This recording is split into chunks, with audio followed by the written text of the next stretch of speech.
ಸರ್ವಿರಗಳ ಸುಲ್ಮೇಲು ಅಡುಗೆ ಸನ್ನೋನಿ ನೇಮೋತ್ಸವದ 2ನೇ ಭಾಗ ನಮ್ಮ ಕಾರದೇವಂಗುಲ್ಲ ತುಳುನಾಡಿನ ದೇವಾರಾಧನೆ ಪರಂಪರೆಯಲ್ಲಿ ಅತ್ಯಂತ ಶಕ್ತಿಶಾಲಿ ಮತ್ತು ದೀನದಲಿತರ ರಕ್ಷಕನೆಂದು ಪೂಜಿಸಲ್ಪಡುವ ದೈವವೇ ಶ್ರೀ ಕೋರ್ದಬ್ಬು ದೈವ. ಇವರನ್ನು ಬಬ್ಬುಸ್ವಾಮಿ ಅಥವಾ ದೇವರಾಜ ಕೋರ್ದಬ್ಬು ಎಂದು ಕರೆಯಲಾಗುತ್ತದೆ. ಸಮಾಜದಲ್ಲಿದ್ದ ಅಸಮಾನತೆ ಅನ್ಯಾಯಗಳ ವಿರುದ್ಧ ಹೋರಾಡಿ ದೈವತ್ವಕ್ಕೇರಿದ ಒಬ್ಬ ಮಹಾಪುರುಷನ ಕರುಣಾಜನಕ ಹಾಗೂ ರೋಮಾಂಚನಕಾರಿ ಇತಿಹಾಸ ಇಲ್ಲಿದೆ. ತುಳುನಾಡಿನ ಕೆಮ್ಮಣ್ಣು ಎಂಬ ಗ್ರಾಮದ ಕೋಡಿಕಂಡಾಲ ಬೋಡು ಎಂಬ ಮನೆತನದ ಒಕ್ಕಲಿನಲ್ಲಿ ಕಚ್ಚುರಮೂರ್ತಿ ಎಂಬ ಪರಮ ಸತ್ಯವಂತ ಹಾಗೂ ಭಕ್ತಿವಂತಿ ಮಹಿಳೆ ಇದ್ದರು. ದೈವಿಕ ವಿಸ್ಮಯದಿಂದ ಗರ್ಭಿಣಿಯಾದ ಮಾಲ್ತಿ ಒಂದು ಸುಂದರ ಗಂಡು ಮಗುವಿಗೆ ಜನ್ಮ ನೀಡಿದ ತಕ್ಷಣವೇ ಇಹಲೋಕ ತ್ಯಜಿಸುತ್ತಾರೆ. ಅನಾಥವಾದ ಆ ಮಗುವಿನ ಅಳುಕೆ ಹೇಳಿ ಆ ಊರಿನ ಯಜಮಾನರಾದ ಕೊಡಂಗೆ ಬಣ್ಣ ಎಂಬುವರು ಮಗುವನ್ನು ಸಾಕಿ ಸಲಹುತ್ತಾರೆ. ಮಗುವಿಗೆ ಬಬ್ಬು ಎಂದು ಹೆಸರಿಲ್ಲ. ಜಾತಿ ಭೇದ ಮಾಡದೆ ಬಬ್ಬುವನ್ನು ಹೆತ್ತ ಮಗನಿಗಿಂತಲೂ ಹೆಚ್ಚಾಗಿ ಪ್ರೀತಿಯನ್ನು ಬೆಳೆಸುತ್ತಾರೆ. ಬಬ್ಬು ಸಾಮಾನ್ಯ ಬಾಲಕನಾಗಿರಲಿಲ್ಲ. ಬಾಲ್ಯದಿಂದಲೇ ಅನೇಕ ದೈವಿಕ ಶಕ್ತಿ ಹಾಗೂ ಪವಾಡಗಳನ್ನು ತೋರುತ್ತಿದ್ದನು. ಒಮ್ಮೆ ಬಬ್ಬುನ ಸಾಕುತಾಯಿ ಒಣಗಳು ಹಾಕಿದ್ದ ಧಾನ್ಯಗಳನ್ನು ಕೋಳಿಗಳು ತಿನ್ನುತ್ತಿದ್ದಾಗ ಅವುಗಳನ್ನು ಓಡಿಸಲು ಬಬ್ಬು ಬಂದು ಕೋಲು ಎಸೆಯುತ್ತಾನೆ. ಆ ಕೋಲು ತಗುಲಿ ಕೋಳಿಗಳು ಸತ್ತೋಗುತ್ತದೆ. ತಾಯಿ ದುಃಖಿಸುವುದನ್ನು ನೋಡಿ ಬೇಸರಗೊಂಡ ಬಬ್ಬು ಮತ್ತೊಮ್ಮೆ ಕೋಲನ್ನು ಮುಟ್ಟಿಸಿದ ತಕ್ಷಣ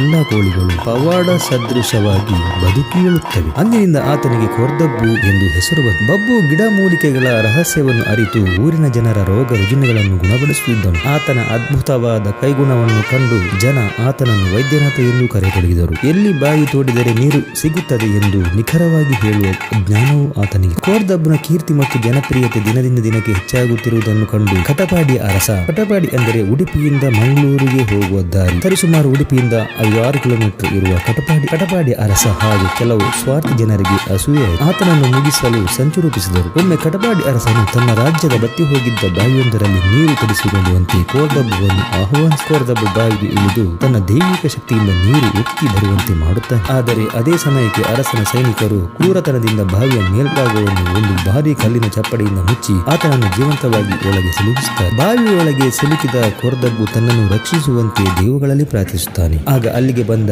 ದೈವ ಸ್ವರೂಪಿಣಿ ತನ್ನಿಮಾನಿಗ ಆ ಬಾವಿಯ ಕಲ್ಲನ್ನು ಸರಿಸಿ ಆತನನ್ನು ರಕ್ಷಿಸುತ್ತಾರೆ. ಬಾವಿಯಿಂದ ಹೊರಬಂದ ಕೋರ್ದಬ್ಬು ತನಗೆ ದ್ರೋಹ ಬಗೆದ ಅರಸನಿಗೆ ಮತ್ತು ಆತನ ಸಾಮ್ರಾಜ್ಯಕ್ಕೆ ತಕ್ಕ ಶಿಕ್ಷೆ ನೀಡುತ್ತಾನೆ. ಸಾಮ್ರಾಜ್ಯದಲ್ಲಿದ್ದ ಕ್ರೌರ್ಯ ಅನ್ಯಾಯಗಳನ್ನು ಕೊನೆಗಾಣಿಸಿ ಕೊನೆಗೆ ತನ್ನ ದೈಹಿಕ ಕಾಯವನ್ನು ತ್ಯಜಿಸಿ ಮಾಯವಾದರು. ಅಂದರೆ ಅದೃಶ್ಯರಾಗಿ ದೈವ ಸ್ವರೂಪ ಪಡೆದರು. ಇಂದಿಗೂ ಉಡುಪಿ ಮತ್ತು ದಕ್ಷಿಣ ಕನ್ನಡ ಜಿಲ್ಲೆಗಳಲ್ಲಿ ಶ್ರೀ ಕೋರ್ದಬ್ಬು ಮತ್ತು ತನ್ನಿಮಾನಿಗ ದೇವಗಳಿಗೆ ಜಂಟಿಯಾಗಿ ಕೋಲ ಅಥವಾ ನೇಮೋತ್ಸವವನ್ನು ಅತ್ಯಂತ ಶ್ರದ್ಧಾ ಭಕ್ತಿಯಿಂದ ನಡೆಸಲಾಗುತ್ತದೆ. ನಂಬಿದ ಭಕ್ತರ ಕಷ್ಟಗಳನ್ನು ಪರಿಹರಿಸಿ ಅನ್ಯಾಯಕ್ಕೆ ಒಳಗಾದವರಿಗೆ ನ್ಯಾಯ ಒದಗಿಸುವ ಸತ್ಯದ ದೈವ ಎಂದು ಕೋರ್ದಬ್ಬು ಸ್ವಾಮಿಯನ್ನು ಆರಾಧಿಸಲಾಗುತ್ತದೆ.